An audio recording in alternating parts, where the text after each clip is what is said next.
Cinta. Cinta itu apa? Cinta itu yang C-I-N-T-A. Banyak yang sakit hati gara-gara itu kata. Cinta itu bukan karena kedekatan. Cinta itu adalah anak dari kecocokan jiwa. Ada orang dekat bertahun-tahun juga berhenti juga, hanya jaga orang pun jodoh. Jadi cinta bukan karena kedekatan, kecocokan. Banyak orang tidak cocok dengan Tuhan karena yang dia mau Tuhan bilang jangan. Saudara cinta Yesus? Ikut Yesus pun mau?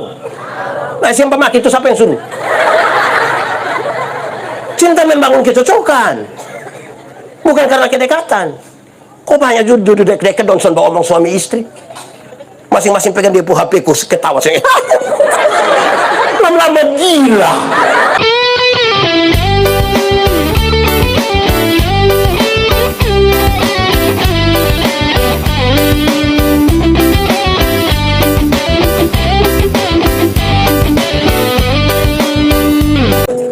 Bapak Ibu saudara-saudara, Shalom. 3 malam KKR KPI di sini. Tema dan subtema diambil dari surat Filipi pasal 3 ayat 7 dan ayat yang ke-10. Dan itu saya mau pakai 2 ayat ini menjadi bahan perenungan firman untuk kita. Filipi 3 ayat 7 dan ayat yang ke-10. Yang sudah dapat katakan amin. Amin, betul.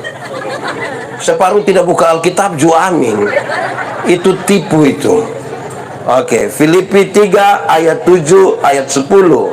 Ayat 7 sama-sama baca.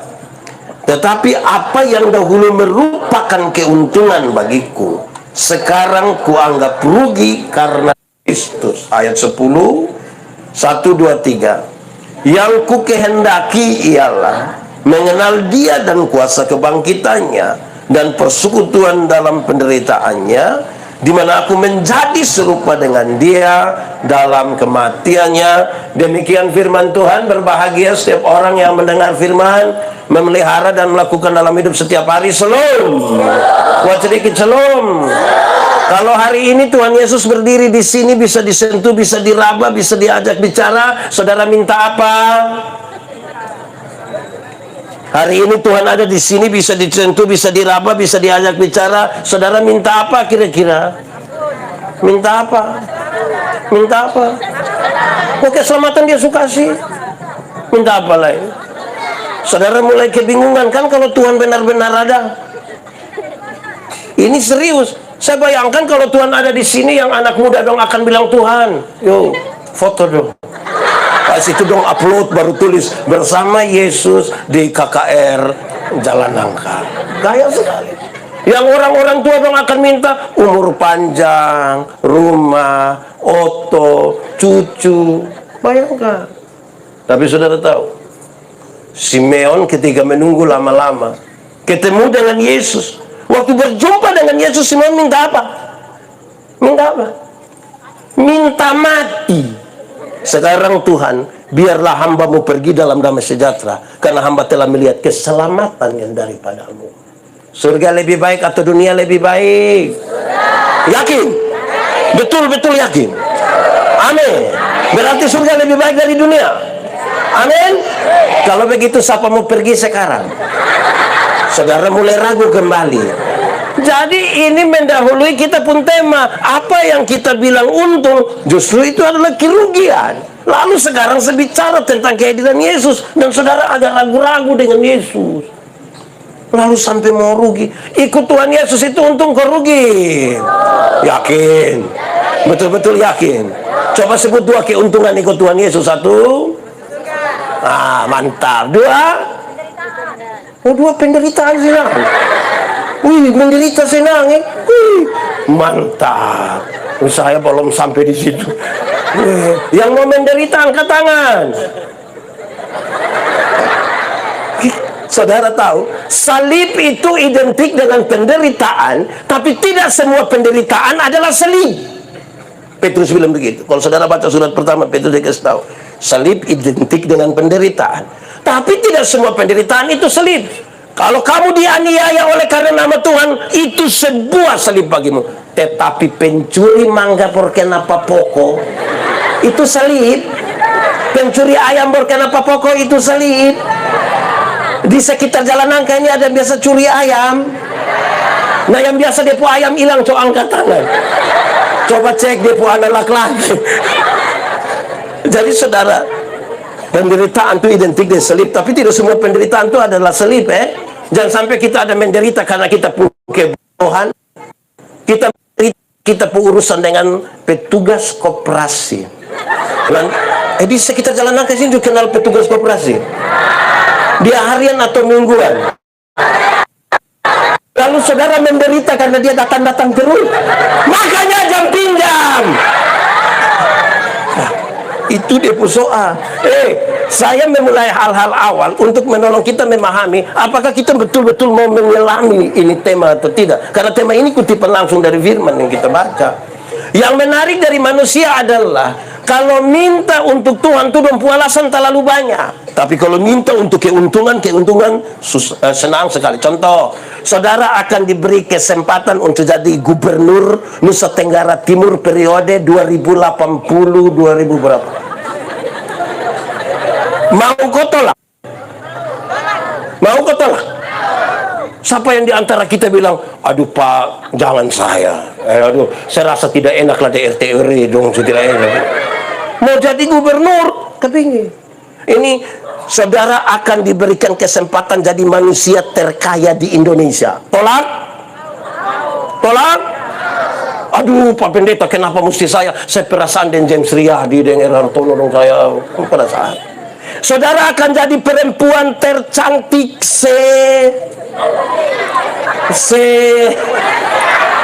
semaulah. Siapa yang berani tolak? Siapa yang berani tolak?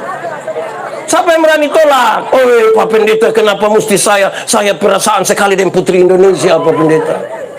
Kalau yang untuk itu dong kita mau berebut-rebutan, berdoa minta pergumulan tambahan. Di persekutuan doa yang ada di sekitar di dalam ini yang jalan nangka sepotong ini, persekutuan doa terlalu banyak. Nanti kalau untuk mau yang enak-enak ini pergumulan minta ampun banyak. Tapi ketika bilang Anda diminta untuk menjadi majelis periode 2024-2027, mau? Lihat mulai turun tuh suara tuh. Separuh langsung bilang, aduh kenapa mesti saya, aduh saya rasa tidak layak. Jadi kalau untuk dunia pun kita berlomba-lomba, waktu bilang mau melayani Tuhan, banyak orang merasa tidak pantas, mulai menurun. Sekarang kita mau bicara untung rugi ini, tapi ikut dia saja kita belum berani. Lalu saudara bilang, saudara, ini perayaan, ini acara dilakukan di sekitar perayaan Paskah. Ada 3 pertanyaan yang gampang-gampang jawab, yang 2 boleh jawab, yang ketiga renungkan saja, tidak usah jawab. Karena dia punya pengaruh yang serius bagi tema dan untuk hidup kita. Pertama, apakah saudara percaya kepada Tuhan Yesus? Percaya? Kedua, apakah saudara percaya pada kebangkitan Yesus? Ketiga, tidak usah jawab. Apakah kebangkitan Kristus telah mempengaruhi kehidupan? Apakah Tuhan Yesus punya kebangkitan itu sudah mampu mempengaruhi kehidupan saudara? Kenapa saudara lihat saya? Karena itu serius untuk direnungkan. Bertahun-tahun kita bikin perayaan Paskah. Bertahun-tahun kita bikin itu kebangkitan itu. Ada separuh jadi Yudas, separuh Tuhan Yesus, separuh prajurit. Kalau prajurit yang saya ikuti, prajurit dong tidak pernah latihan, dong mendalami peran, dong tidak perlu latihan. Pokoknya mabok itu tidak perlu latihan, langsung jadi. Saudara, tahun kita bikin acara, tapi kebangkitan Kristus mempengaruhi kehidupan saudara. Itu yang butuh perlindungan dalam. Kenapa? Itu titik tolak di mana Paulus mengatakan hal ini. Saya ingin mengenal Kristus dan kebangkitannya, karena itu yang mempengaruhi saya untuk mengatakan apa yang dulu saya kira keuntungan itu adalah kemudian kerugian bagi. Jadi saya tanya ini, betulkah Kristus mempengaruhi saudara dalam kebangkitannya? Kalau dia tidak mempengaruhi saudara, saudara mau sampai pada yang ini, tidak mungkin. Tidak mungkin. Resapi baik-baik itu itu pertanyaan. Percaya kepada Kristus? Iya. Saudara percaya pada kebangkitan Kristus? Iya. Lalu apakah kebangkitan itu kemudian mempengaruhi hidup saudara semakin positif, semakin ingin nyata di tengah-tengah dunia, dan semakin ingin menjadi saksinya? Itu pergumulan serius, saudara. Paulus menulis ini ketika dia ada di penjara. Paulus dengan berani sekali mengatakan, apa yang dapat memisah. Saudara tidak tahu ini lagu? Nah, kenapa suruh saya solo? Apa yang dapat memisahkanku dari kasih-Mu, Tuhan sahabatku. Kelaparan, penderitaan,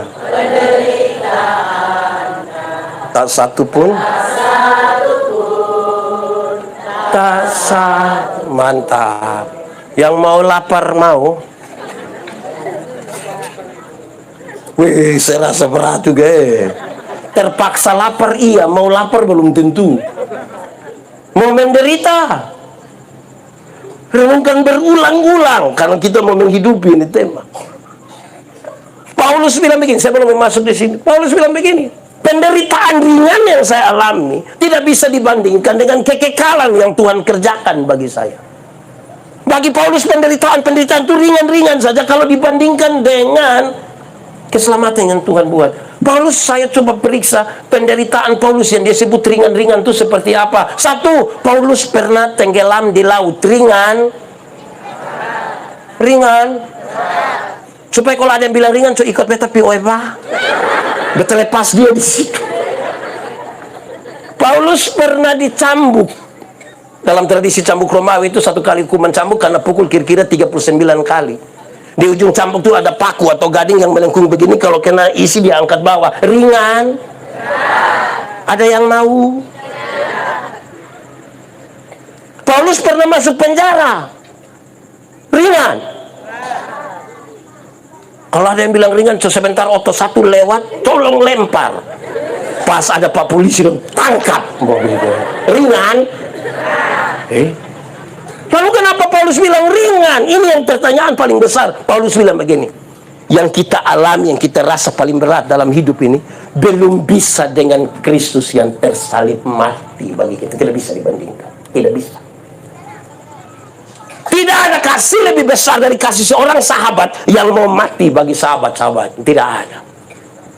Saya pendeta ini kalau dapat kabar, Pak Pendeta ada orang mati, kita pergi ini orang menangis, itu satu yang ikut juga menangis. Kas mandi mayat dia juga ikut mandi. Kas pakai putih hitam dia juga hitam putih. Kas masuk di peti dia juga mau masuk di peti. Kita bawa pergi kuburan dia ikut. Pas mau kos turun di situ dia sana jadi ikut. Itu baru mendampingi, apalagi mati ganti. Itu yang Paulus bilang. Yang kita pun menderita sekarang tidak bisa dibandingkan. Tidak bisa. Mari kita lihat beberapa hal. Paulus harus menyampaikan itu. Kenapa? Paulus pada titik tertentu dia harus bisa membanggakan diri. Dia seorang anak muda. Bukan muda biasa. Muda air-air. Bukan air biasa. Air tergenang. Jadi itu di posisi yang sangat hebat. Dari segi pengetahuan tentang ilmu pengetahuan, Paulus hebat. Soal hukum Taurat, bukan sekedar hafal, melakukan. Anak muda yang air-air ini di kalangan para pemimpin agama sudah sangat terkenal. Dia punya visi yang paling luar biasa. Dia ingin betul-betul menegakkan ini hukum Taurat. Apa kurangnya dia? Dia adalah seorang yang merupakan murid dari Gamaliel yang hebat sekali. Sudah bisa untuk dibanggakan ke belum? Sudah bisa ke belum? Hukum itu jadi 613 pasal. 613 pasal itu ada penjabaran kira-kira ribuan peraturan hidup setiap hari, dan Paulus berusaha melakukan itu semua dengan baik. Kurang apa lagi dia? Bagi dia ini hal yang sudah bisa membanggakan dirinya. Tapi ketika perjumpaan dia dengan Kristus, ini yang dia bilang. Apa yang dulu saya kira itu keuntungan, itu yang paling membuat saya harus pasang dada. Justru itu yang menghalangi saya berjumpa dengan Kristus. Itu kesombongan karena dia menaruh dia pun diri terlalu kuat di situ. Saudara tahu, banyak orang sangat rohani tapi kesombongan rohani terlalu tinggi. Betul?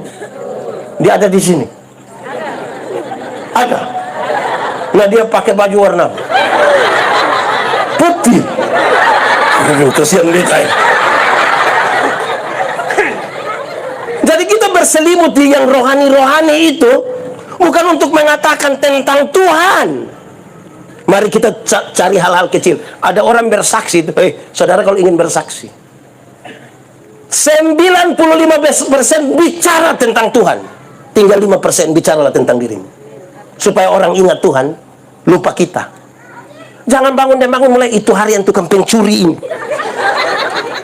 itu hari yang tukang mabok ini, itu hari, dia soman 2 jam kok. Tinggal 2 menit baru dia bilang, untung Tuhan saya jadi begini. Hasilnya, orang ingat dia, lupa. Satu saat dia berdiri di sini, orang yang lihat bilang, bosan lihat begitu, itu tukang pencuri. Karena yang dia ngomong, dia pun pencuri, sampai lupa kasih karunia Tuhan yang besar di dalam hidupnya. Kalau saudara ingin bersaksi ringan, kasih tahu, masa lalu saya buruk. Dan karena buruk saya malas cerita. Mau dengar yang buruk-buruk supaya apa? Tapi yang saya ingat Tuhan mengerjakan 1, 2, 3, 4, 5. Dan sekarang saya jadi begini. Puji nama Tuhan. Orang memuliakan Tuhan dan ingat Tuhan. Jangan bersembunyi di balik hal-hal yang kira-kira rohani sekali. Tapi kita penuh dengan kepalsuan. Amin kok. Hal yang ringan-ringan. Bersaksi, pegang tangan deh orang. Kita ini, saat di gereja saya tegur beberapa orang. Kok di bagian pegang tangan saya ini, itu hari yang belum COVID, kok betul boleh pegang tangan. Ada 2 cara pegang tangan yang betul sepakat, betul-betul. Dan datang pegang tangan yang betul, dan pemuka di orang lain. Nanti, kasihan saya begini. Di sini ada yang begitu, yang pegang tangan yang kita tapi omong di orang lain ada. Dia ada di sini. Ibu-ibu atau bapak-bapak? Ibu-ibu. Itu faham apa dong? Masa kau pegang tangan yang kita kamu mau deh orang lain? Nah saya siapa? Kau tuh rasa terhina betul. Kedua, tuh pegang tangan yang betul suka itu yang dan datang dan sorong ini sah. Lu mau tes beta kok? Lu pegang tangan itu ya tulus sedikit kalau tidak mau begini. Sorong ini. Najis kah? Terlalu apa juga. Dan saudara-saudara, kadang-kadang kita nih bikin kita pun diri kayak apa kok. Kita lalu bikin diri inti. Di sekitar jalan nangka sini ada. Ada di sini. Coba semua lihat dia. Kenapa semua lihat ke sini? Jadi saudara-saudara, ini yang apa yang dulu saya kira paling membanggakan bagi saya. Sebagai warga negara Romawi, dia bebas dari hukuman harusnya. Tapi dia tidak mau. Ini tidak membahagiakan saya. Perjumpaan saya dengan Kristus telah meruntuhkan.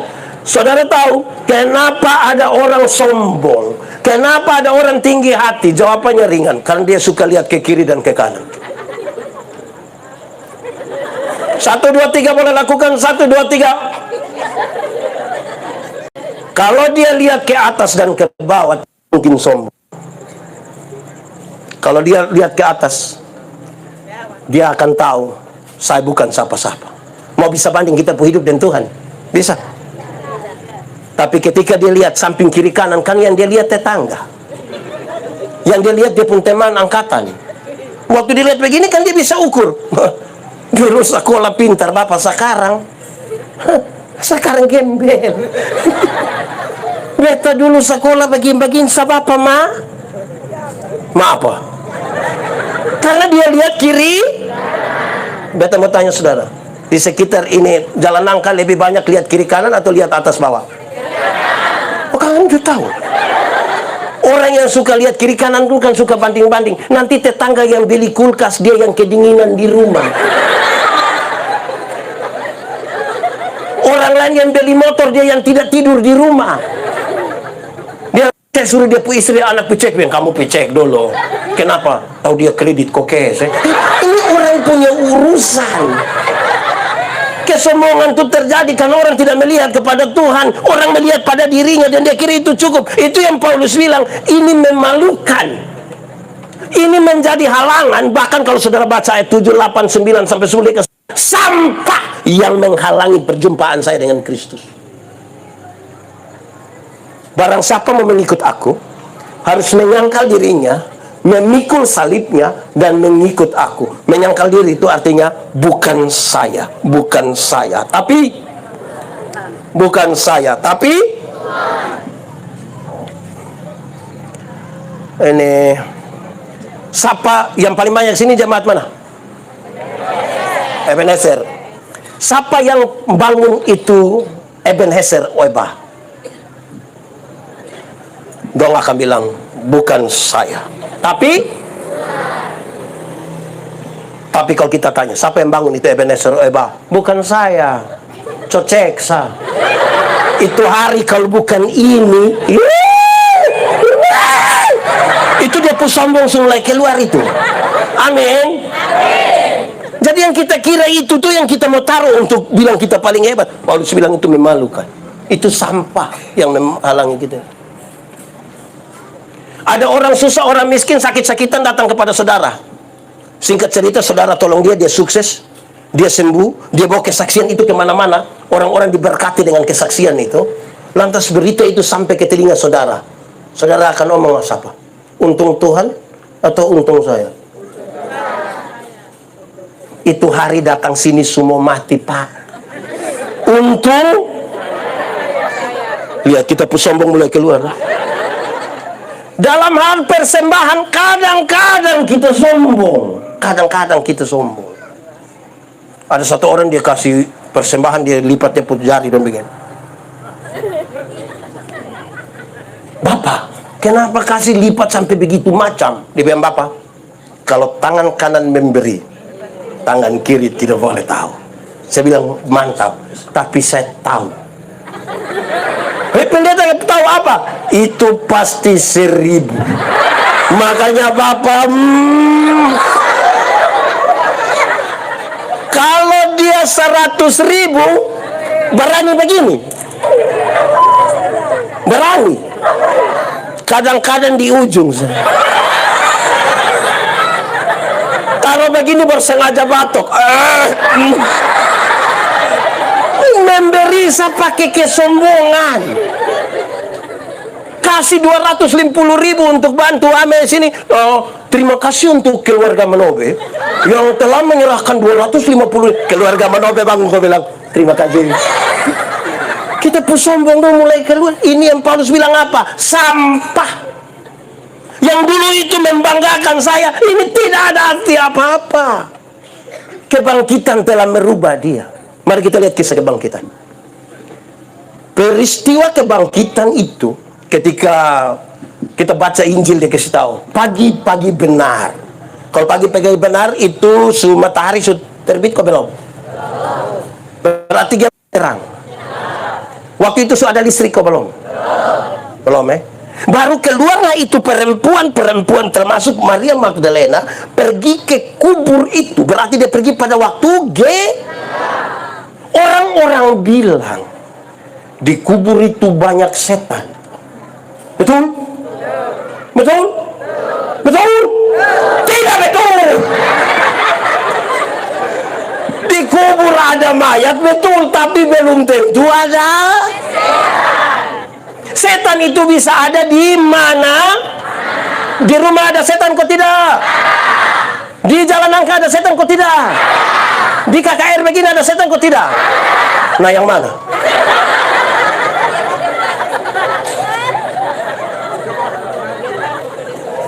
Saudara, Maria dan perempuan-perempuan lain pergi ke kubur itu dalam gelap.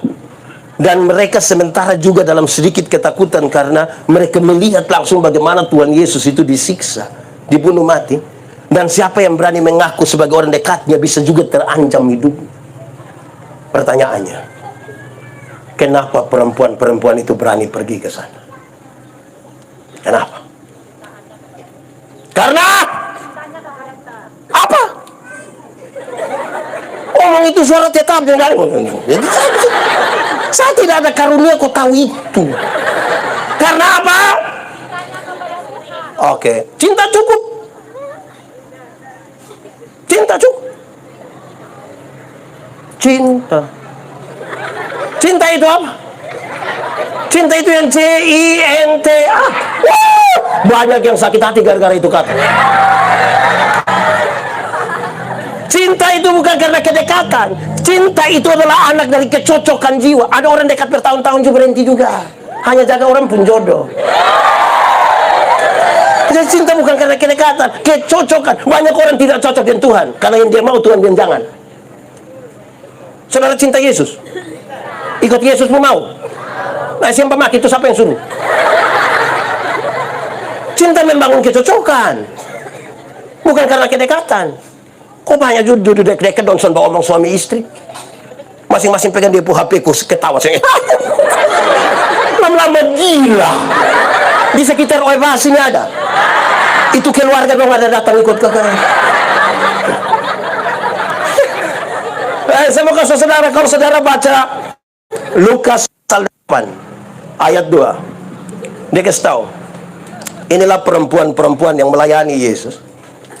Salah satu yang disebutkan adalah Maria dari Magdala itu. Dia pernah apa? Dia pernah disembuhkan oleh Tuhan Yesus. Karena apa? Karena kerasukan roh jahat.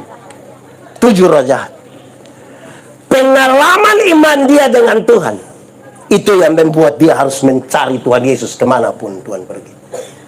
Ke Yerusalem untuk perayaan Paskah bersama-sama dengan Yesus. Waktu Yesus ada dalam putusan pengadilan, dihukum mati, mereka ada. Yesus ada di jalan-jalan Via Dolorosa, ada mereka di situ. Waktu Yesus disalibkan, perempuan-perempuan itu ada. Waktu Yesus diminyaki dan dikafani, mereka ada di situ. Waktu Yesus bangkit, ada juga mereka di situ. Apa yang membuat mereka menyertai perjalanan itu? Pengalaman perjumpaan rohani dengan Tuhan. Kalau saudara tidak punya pengalaman perjumpaan secara pribadi dengan Tuhan, harga kita dengan Tuhan Yesus ringan, murah, gampang digadaikan. Kok kita puana dong, iko katekisasi sidiko. Apakah jawabmu? Baru dong bikin kesedih-sedih itu. Ya, saya percaya dan pencitraan lah. Nanti dong jawab sedih-sedih begitu, tapi 6 bulan kemudian dan datang dan dong bapak mama kau bilang, Iba pendeta, man pendeta tolong kita dulu. Tolong apa? Tolong beta dulu. Tiap hari tolong lusa. Kenapa? Bapak kita sunika dinas, tahu sendiri nikah dengan aparat itu dong tidak bisa pindah, kita yang pindah. Terus dia pun bapak bilang, namanya anak dong semua begitu, kita mau bilang apa lah yang. Dia pun mama langsung bilang, kita orang tua pun tugaskan hanya urusan. Sudah terakhir kami pendetanya bilang, hoang. Jadi jarak antara pengakuan dan penyangkalan kita, terima kasih ya sayang, itu terlalu tipis. Nah saudara-saudara, pengalaman perjumpaan. Satu saat ada 2 penginjil datang ketemu saya. Dia bilang ke saya begini, Pak Pendeta, ada satu buku yang sangat berbahaya bagi upaya pekabaran Injil. Buku tentang 12 jam terakhir bersama sang guru. Kisah tentang Tuhan Yesus mulai di Getsemani sampai di Golgota. Dalam itu buku itu Pak Pendeta tulis bilang Tuhan Yesus itu tidak disalibkan. Ada tokoh yang lain, orang lain yang digantikan, yang menggantikan Tuhan Yesus. Tuhan Yesus turun dari salib kopi di Prancis. Orang lain yang ke situ, kok bisa tukar? Itu secara ajaib dilakukan. Oh iya, Pak Pendeta ini berat, Pak Pendeta. Buku ini sudah beredar sangat luas, sangat luas. Bahaya ini. Jadi Don Dua omong begitu, saya senyum-senyum. Terus Don Dua bilang, kenapa Pak Pendeta senyum? Saya bilang, jadi lupa mau saya menangis. Saya tanya, kamu dua mau beta menangis kan? Terus beta tanya orang, hei, kamu dua punya kemampuan untuk menarik kembali semua buku yang sudah beredar? Dia bilang tidak. Oke, kedua, kamu dua punya kemampuan, kalau orang sebaca itu buku, kamu punya kemampuan untuk menghapus memori supaya dong tidak ingat? Tidak. Berarti kamu dua punya kegelisahan juga sama saja, tidak merubah apa-apa. Lalu yang bisa Pak Pendeta lakukan? Saya yang kecil. Kamu mau saya lakukan? Iya. Tolong kasih itu orang yang cetak itu buku, suruh cetak tambah banyak. bikin tambah video, bagi cuma-cuma bila perlu tambah uang, bagi ke seluruh dunia. Dan saya mau kasih tahu saudara demi nama Tuhan, perjumpaan pribadi saya dengan Tuhan Yesus tidak bisa dipatahkan hanya karena itu buku yang saya baca. Tidak bisa. Sumar ini. Tapi itu yang saya mau sampaikan pada saudara. Banyak kali kita bicara tentang orang, tapi kita tidak bicara tentang perjumpaan pribadi kita dengan Tuhan. Hanya orang sombong yang tidak mengakui perjumpaan pribadi dengan Tuhan. Saudara, bangun pagi saya itu karena Tuhan mau kita bangun. Ada orang yang tidur-tidur soleh bangun leto. Bayangkan kalau tadi malam Tuhan pimana kok begitu. Terus tadi pagi lupa kasih bangun kita. Ini hari siapa kubur siapa? Bagaya macam kayak apa gua? Kita nih kan bangkit. Saudara tahu, kebangkitan itu kemudian dalam tanda petik memberi sebuah pesan kuat. Kenapa Paulus ingin mempelajari kebangkitan Kristus? Dia kasih tahu begini, saudara, kebangkitan itu ajar untuk 3 hal. 1, kamu harus percaya. Harus percaya. Percaya itu konstruksi iman. Iman ialah dasar dari yang kita harapkan dan bukti dari yang kita tidak lihat. Padahal banyak orang tunggu melihat baru percaya. Wih betul, beta baru tahu Tuhan itu ada. Ini selama ini tidak tahu. Dasar dari yang kita harapkan dan bukti dari yang tidak. Jadi saudara tidak lihat juga percaya kok. Yakin? Percaya apa? Nah, sekarang kita mulai. Dasar itu funderen. Dasar itu fondasi. Betul toh? Fondasi kuat, bangunan kuat. Fondasi miring. Ini dasar dari apa? Dasar dari yang kita harapkan. Harapan itu apa? Cita-cita, idealisme masa depan, visi ke depan. Saudara mau jadi orang paling kaya? Silakan. Saudara mau jadi orang paling cantik? Silakan. Mau jadi orang yang pintar di dunia? Silakan. Karena orang tidak beriman pun mau begitu. Pertanyaan paling penting adalah semua yang saudara harapkan sementara dibangun di atas konstruksi apa? Karena orang tidak beriman pun melakukan itu, mau seperti itu. Kita di atas iman. Kedua, bukti. Bukti dari yang oke. Tidak kita lihat. Mari dengar penjelasan ini. Arsitek. Tahu arsitek? Di mana? Arsitek itu waktu dia mau gambar sebuah bangunan, dia gambar dulu di sini. Kamar di mana? Ukuran berapa? Tangga di mana?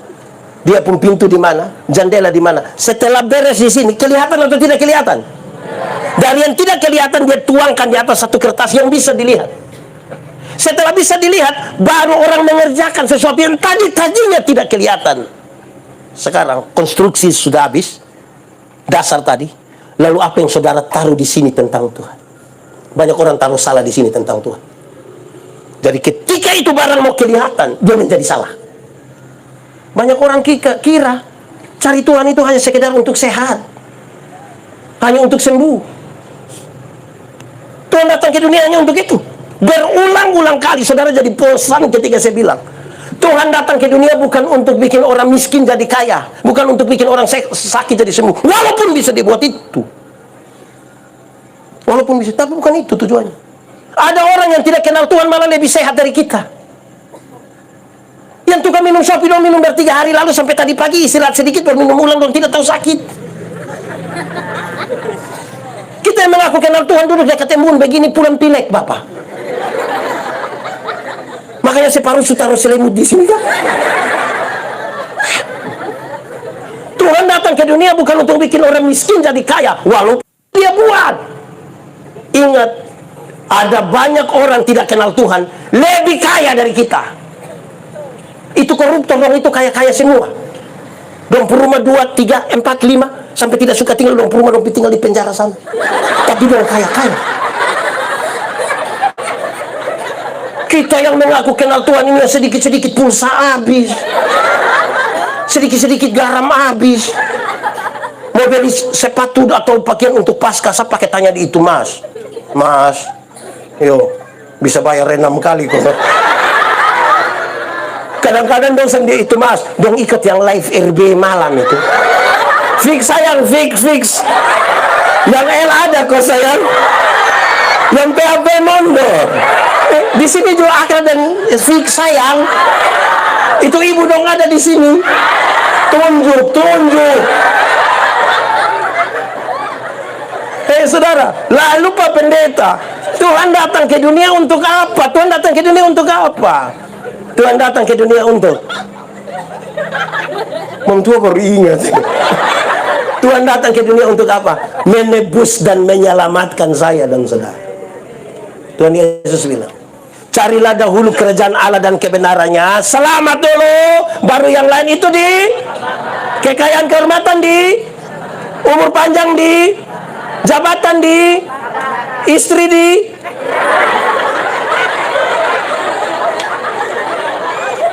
Itu yang Paulus bilang. Hei, sekarang kamu harus percaya, membangun dasarnya. Sekarang bangunan yang paling tinggi di Kupang itu apa sih? Aston. Oke, saudara lihat Aston. Pernah lihat Aston? Di mana? Di sana? Tinggi kok pendek? Bagus kok tidak bagus? Oke, saya kasih tahu saudara ini dalam konstruksi iman. Saya kasih tahu saudara, dengar. Aston kemegahannya, tapi saudara tidak tahu di mana titik-titik terkuat dari itu bangunan. Saudara tahu, foto habis saudara tahu di puncak ayam di mana, saudara tahu? Tahu kok tidak? Tahu kok tidak? Lalu siapa yang paling tahu titik-titik terkuat dari itu bangunan? Jangan omong Tuhan dulu kok kita ada omongin yang paling tahu titik terkuat dari itu bangunan adalah satu, orang yang tukang yang mengerjakan. Yang kedua, arsitek yang menggambar. Ingat, kamu adalah gambar dan tulisan Allah, dibuat dari tangannya.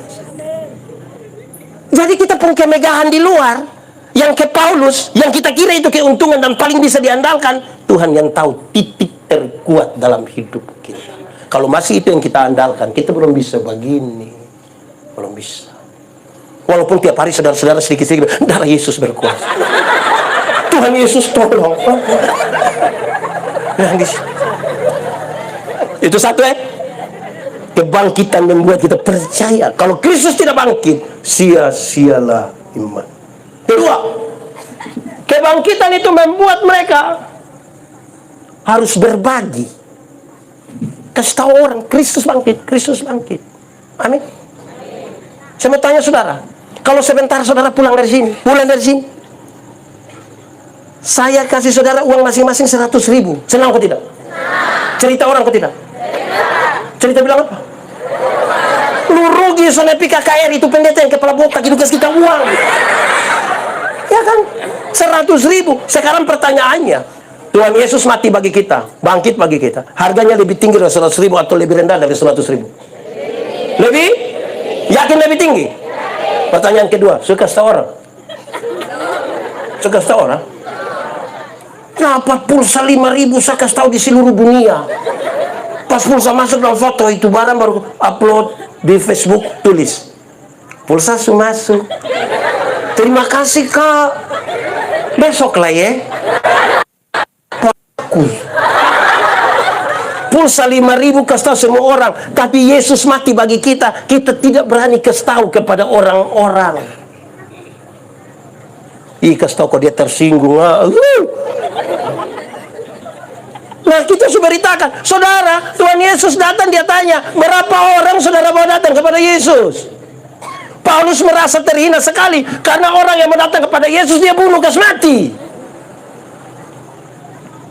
Aduh, dulu apa yang aku kira itu kebanggaan, ini sampah bagi aku untuk berjumpa dengan Kristus. Dia menjadi satu orang yang radikal. Kita ini kadang-kadang jadi radikal. Kayak apa ku? Saudara, mari belajar untuk berbaik. Saya punya kisah, saudara bosan dengar. Saya omong ulang saya. Menginjil kasih tahu orang itu gampang kok susah? Susah kok gampang? Gampang kok susah? Susah kok gampang? Oh gampang! Saudara tahu, pertama kita lihat nilai dulu. Harga ya. Tuhan Yesus pergi ke Gerasa. Di Gerasa dia berjumpa dengan satu orang yang kerasukan legion, roh jahat, legion. Itu berarti itu roh jahat punya jumlah 6.000. 6.000 roh jahat. Kita punya tetangga yang roh jahat di dia punya otak hanya satu, sakit pusing. Ini 6.000. Alkitab mencatat itu orang tuh jahat bagi orang lain, bahkan jahat bagi dirinya. Dia titik-titik dia pun diri dan batu. Tinggal di kuburan. Waktu lihat Tuhan Yesus turun dari perahu, tentu perahu, roh jahat itu bilang begini, "Hei Yesus, anak Allah yang hidup, apa urusanmu dengan aku? Apa urusanmu dengan kami?" Rupa-rupanya roh jahat juga kenal nama Yesus. Betul atau tidak? Berarti kalau kita hanya baru kenal nama Yesus, apa bedanya kita dengan roh jahat? Roh jahat itu kenal, bahkan ketakutan. Di daerah itu menurut penginjil Markus, ada penjaga-penjaga babi menjaga babi, kira-kira berapa? 2.000 ekor. Roh jahat itu meminta, biarkan orang masuk ke babi-babi itu. Tuhan Yesus kasih tengok, lo masuk itu babi, kok mati. Babi mati. Mati 2.000 ekor babi. Orang-orang yang jaga itu babi itu kehilangan pekerjaan. Apakah Tuhan Yesus tega buat orang kehilangan pekerjaan? Tidak. Lalu kenapa Tuhan Yesus biarkan babi-babi itu mati? Dengar. Dalam struktur budaya Yahudi, babi itu haram. Orang Yahudi tidak makan daging babi. Di Yahudi itu tidak ada sei babi. Tidak ada aroma di sana, tidak ada. Tapi yang haram itu dong pelihara 2.000 ekor. Sementara satu orang yang hampir mati dong biarkan. Itu orang hampir mati dalam kesakitan, dalam penderitaan, kemiskinan dan kebodohan, dong biarkan. Ini yang Tuhan Yesus marah. Alangkah lebih baik ada 2.000 ekor mati daripada ada satu orang binasa di kita muka. So sekarang kali, kalau babi satu ekor harga 2 juta, 2.000 berapa? 2.000 kali 2 juta. Yang sekolah dong. Ini yang sekolah jam berapa dong ini? 2.000 kali 2 juta. Berapa? Berapa? Berapa? 4M. Harga satu orang yang hampir mati di hadapan dong. Pertanyaannya. Pernahkah kita siapkan 4M untuk satu orang yang susah itu? Pernah? So tidak pernah lagi pakai menyanyi, biar ku miskin ilmu, uangku tak punya. Tuhan kita kaya, kau miskin. Nah kenapa dia pandang miskin? Karena pamalas. Kalau pamalas tambah parakus, 4M. Pertanyaan sekarang saudara, siapakah orang susah itu? Orang yang gila, yang kerasukan legion? Ringan. Kemungkinan besar dia suamimu. Kemungkinan dia besar istrimu, anak-anakmu, orang tuamu. Coba kita cek sah. Yang paling banyak pergi gereja itu mama, kok bapak? Ini malam yang ikut KKR malam ketiga ini mama atau bapak paling banyak?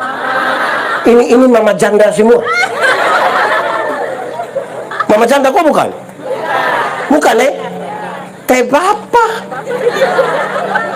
bapak. Ini mama dong, ini dong style bagus-bagus, pikir jalan sendiri. Sampai sana pas pendeta dia, aduh sayang, teh bapak. Cuma tuh tahu sendiri teh. Ini tanda apa ini? Ini tanda apa? Tanda gila. Maksud dia begitu, kenapa ambil resiko? Jadi saudara kita hidup ini yang Paulus bilang. Ya, pergilah dan kabarkanlah Injil, kasih tahu. Saya ingat saudara, saya pergi pelayanan di Atambua, pulang malam pakai bis malam, tahu sendiri Sinar Gemilang itu dia penggas oto ngeri. Saya duduk bahasa Belanda yang ada laki-laki satu kan dua, umur kurang lebih sama, sama beta lebih. Saudara jangan tambah sembarang, beta baru bilang beta lebih bisa. Duduk dekat dia, ini oto kan lari kencang toh. Terus beta bilang begini, Bu, kira-kira kalau yang otot tabalik kok kita mati, Bu yakin masuk surga kok tidak? Dia bilang sembarang juga. Berarti dia tidak punya kepastian. Terus beta bilang dari dia, Bu, beta dulu begitu, beta takut. Mati ini surga kok neraka, tapi setelah beta tahu Tuhan Yesus lahir untuk beta, mati untuk beta, bangkit untuk beta, naik ke surga untuk beta. Sekarang beta yakin, mati dimanapun, kapanpun, dengan cara apapun, beta yakin pasti masuk surga. Kenapa kakak bisa yakin begitu? Kok kita manusia berdosa, kita bisa pergi surga dan kita pun dosa kok. Woi, kalau begitu kakak tolong doa kasih beta dulu. Beta dan dia berdoa di atas soto sambil jalan. Kedua, beta pulang dari Kaineno. Kaineno itu 15 km dari Oinlasi. Tidak usah cari di Google. Saudara bisa tersesat kembali. Itu tanpa dulu waktu beta melayani di memang masih susah ya waktu itu. Musim hujan kok kita pi itu anjing sata tanah.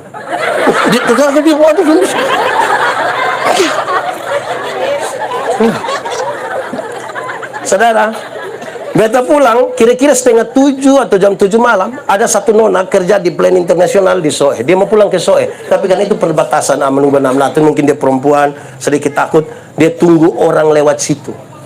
Tiba-tiba dia dengar bunyi motor dari Kaineno tuh menuju dia. Dan itu beta.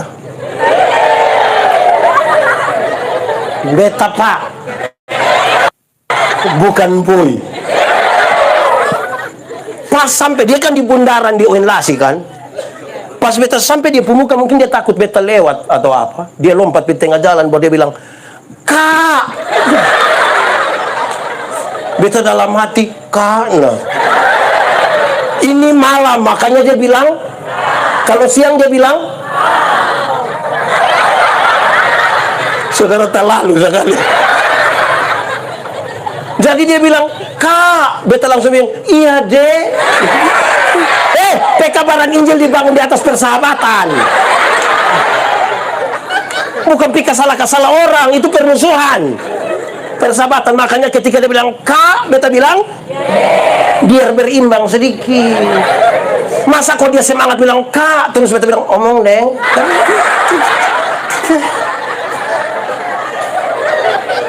Dia, "Kak," "Iya deh, kakak mau pisau iya, boleh kita sama-sama." Kenapa tidak? Kita dua sama-sama naik motor masing-masing. Beta ambil kiri, dia agak tengah. Sampai di soalnya motor masing-masing. Beta rem nyusul nggak apa-apa.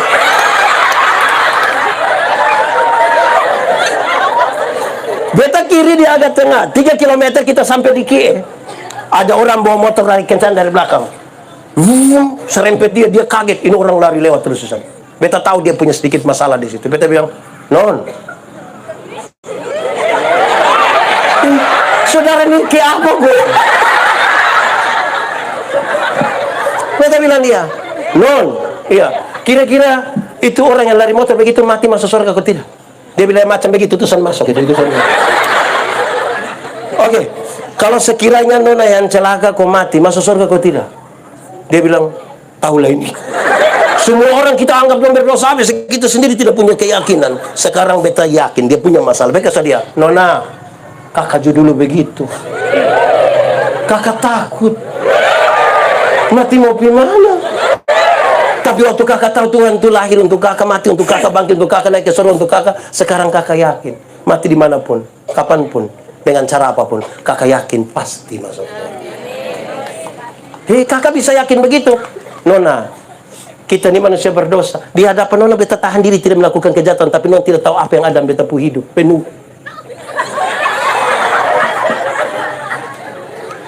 Betul, kan kita pun pikiran, cok, siapa yang berani kasih tau beta? Dari pagi sampai detik dia pun pikiran lurus semua, cok tahu. Kita ini siapa? Oh betul kalau gitu kakak berdoa kasih beta Oke, kami dua berdoa di atas motor sambil motor jalan. Tapi kami dua tidak tutup mata. Berani kami dua tutup mata, kami dua akan selesai. Tapi poin yang ingin saya sampaikan, begitu kita mengabarkan Injil, ringan, bangun persahabatan, kasih tahu tentang kabar baik atau kabar buruk. Jangan pikir sedia kabar buruk. Anak muda satu dan satu, "Pendeta, saya rasa saya orang paling berdosa." Iya, saya lihat pemuka di muka berdosa ini. Lu ini kalau tidak bertobat dan kaki tangan tempat buang semua. Kita penuh ancaman Wih, kalau kita pun dosa semua, Tuhan kasih patah buang kita pun kaki tangan. Menurut saudara kita pun kaki masih lurus. Injil itu pembebasan. Kamu harus percaya, dia sudah bangkit, dia sudah bangkit, dia sudah bangkit. Ketiga, mereka yang mengalami kebangkitan Kristus adalah mereka yang harus yakin seyakin-yakinnya untuk bersukacita. Sukacita dan senang sama kau beda. Sukacita dan senang sama kau beda. Beda kau sama? Sama kau beda? Beda kau sama? Beda kau sama? Beda! Kau pun tulisan saya beda. Beda na Revo. Dengar, senang itu urusan kepuasan yang kita terima. Tapi sukacita urusan dengan sikap kita terhadap keadaan. Ada sesuatu yang kita dapat dari luar senang, tapi sukacita adalah sikap terhadap keadaan. Menyangkut senang, Alkitab berkata, ingat, ada waktu untuk senang, tapi ada waktu untuk. Jadi kalau saudara sementara senang sekarang, ingat, sedikit lagi susah. Kalau saudara sementara susah sekarang, mungkin sedikit lagi mati. Dan kita juga tidak tahu kita mati lagi. Tapi menyangkut sukacita, Alkitab berkata, bersukacitalah senantiasa. Waktu kamu senang atau waktu kamu. Tapi ingat, ada banyak orang cari Tuhan hanya untuk cari kesenangan, bukan cari sukacita. Dia menyanyi untuk dapat kesenangan dan kepuasan diri, bukan sukacita. Senang itu bagian dari sukacita, tapi senang itu bukan sukacita. Sama ke ban itu bagian dari oto, tapi ban itu bukan oto. Supaya jangan baru naik ban kira sudah naik oto. Kalau senang yang kita cari, dunia bisa berikan bagi kita. Uang yang banyak membeli kesenangan, tapi tidak dengan sukacita. Sukacita hanya bisa kita temukan di dalam Tuhan Yesus. Itu yang Paulus bilang. Apa yang dulu saya kira itu paling membanggakan, sampah bagi saya, menghalangi saya dengan Kristus. Dia ingin mengalami kebangkitan Kristus. Makanya tadi saya tanya, saudara yang merayakan kebangkitan Kristus, dia punya pengaruh pada hidup saudara atau tidak? Kan itu yang Paulus renungkan. Serius itu saudara. Kenapa di sini? Kita mengenal dia. Saudara kenal Tuhan Yesus? Kenal dia sebagai apa? Harus tanya ulang-ulang, saya ini kenal betul-betul atau tidak? Kalau tidak, kita beresiko besar. Kita kira kita ada pada jalannya, padahal ternyata tidak juga. Sekarang saudara-saudara, apakah yang paling membuat kita untung sekarang? Satu, surga.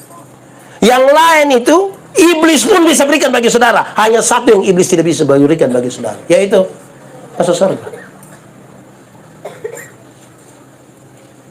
Coba tanya iblis bisa bawa beta pergi surga? Oh, iblis itu tak. Ya. Nah sekarang, saudara-saudara, ini menjadi catatan yang serius bagi kita. Paulus mengatakan yang sangat baik. Paulus menulis ini di dalam penjara. Pak Pendeta, Paulus masuk penjara karena pencuri kok? Tidak. Bikin kejahatan serius? Tidak. Paulus masuk penjara karena coba-coba percaya pada Yesus dan memberitakan Injil. Dia ditangkap masuk penjara. Sekarang saya tanya saudara, ini percaya Tuhan semua? Benar-benar percaya? Sudah siap? Masuk penjara? Kayak menurun. Saya merenungkan berkali-kali, kenapa tempat yang paling dihindari oleh banyak orang kemudian menjadi satu tempat di mana Paulus menulis banyak sekali petunjuk untuk orang-orang supaya mereka dikuat. Dia hanya berpusat pada Kristus. Saudara lihat ya, kebangkitan Kristus itu banyak orang cari salah Yesus. Maria pergi ke situ toh, sampai dikubur Yesus itu. Ternyata kubur kosong. Ada malaikat toh, dia tanya, Bapak dong yang ambil sapung, Tuhan kok. Bahkan ketika dia balik ada Tuhan Yesus di situ. Dia tanya, jangan sampai engkau penunggu taman yang ambil sapung Tuhan kok. Saya mau tanya, Tuhan Yesus itu diambil orang kok? Ambil kok tidak? Lalu Tuhan Yesus kemana? Bangkit. Tapi kenapa Maria yakin sekali bahwa Tuhan Yesus diambil orang? Nah ini dia persoalan. Kalau tidak memahami kebangkitan, yang ada di kita tuh hanya tuduh orang. Bahkan Tuhan sendiri itu dituduh. Omong sembarang itu dia nama. Di sini ada yang tukang omong sembarang. Saudara, Tuhan cipta manusia itu 2 mata, berapa telinga? Berapa mulut? Supaya lihat 2 kali, dengar 2 kali, omong berapa kali? Lihat ulang-ulang, dengar ulang-ulang, omong berapa kali? Tapi ada banyak orang tidak ada mata, tidak ada telinga, mah dia pemulut 7. Dia tahu habis semua. Hei, barang di dunia apa yang siapa terlalu pintar kau tahu semua barang? Yang dia pun nama pintar itu terbatas. Pintar itu apa? Bodoh itu yang tidak ada batas. Itu dia meleleh. Jadi kita tidak bisa tahu semua hal. Kita butuh berdiam diri di hadapan Tuhan. Dulu Paulus kira dengan hasil dari Gamaliel yang hebat dan ketekunan dia untuk belajar, dia pikir dia semua mengerti, paling mengerti semua. Sampah untuk menghalangi dia dalam perjumpaan dengan Kristus. Karena itu saudara, tidak ada yang bisa kubanggakan lagi di hadapan Tuhan. Tidak ada. Setelah memahami ini kebangkitan Kristus. Kebangkitan Kristus adalah kebangkitan kembali mujizat dan kuasa-kuasa. Dia yang melayani dulu, yang hidup di sana. Sekarang dia tampil. Kebangkitan Kristus pada murid-murid. Pemberitaan itu di Lukas 24. Bicara tentang 2 orang dari Emmaus datang ketemu 11 murid yang ada di Yerusalem. Tiba-tiba Yesus ada di mereka. Waktu Tuhan Yesus ada, dong sepakat bilang itu hantu. Bayangkan barang yang tidak biasa ini. Tiba-tiba dong tahu itu hantu. Kipun cepat bawa omong lah. Di sekitar jalan nangka ini ada pohon besar. Ada pohon nangka. Pohon beringin. Malam-malam lewat aman. Angin tagoyang, kas tagoyang pohon sedikit. Ngeri kok sonde. Ikut dia pemama doyan bilang ngeri. Bayangkan hanya angin kasta goyang pohon, separuh sudah mengambil kesimpulan. Pak lihat, berapa dari dulu ada nona satu pakai baju putih. Padahal pohon hanya tergoyang, itu hantu. Bayangkan, saya lahir besar di Soe. Kalau saya cerita tentang Soe, saudara percaya atau tidak? Kalau saya lahir besar di Soe, tapi lebih banyak cerita tentang Surabaya, saudara percaya atau tidak? Kenapa tidak percaya? Apa pesan yang ingin saya mau sampaikan buat saudara? Dengar. Banyak orang mengaku dari mulutnya bahwa dia percaya Tuhan. Dia meyakini dia percaya Tuhan. Tapi. Pengakuan dia terhadap setan. Sakit sedikit pasti tetangga yang suanggi, itu pasti. Hai, kita ini percaya Tuhan, kok percaya suanggi? Kok sakit sedikit harus orang lain yang bikin? Orang bikin itu dia juga lihat orang lah. Saudara tahu suatu saat saya diminta, karena orang NTT ini termasuk salah satu yang waktu itu paling takut karena vaksin. Kita terlalu banyak yang tidak vaksin. Supaya itulah pakai ayat Alkitab untuk menolak vaksin. Terus ketika saya diminta untuk bicara, saya berdoa berkali-kali, Tuhan tolong kasih kepada saya hikmat, supaya saya tidak salah bicara, dan kemudian menjadi persoalan dalam pengakuan iman saya dan selanjutnya. Saudara tahu Tuhan buka sesuatu bagi saya. Apa itu?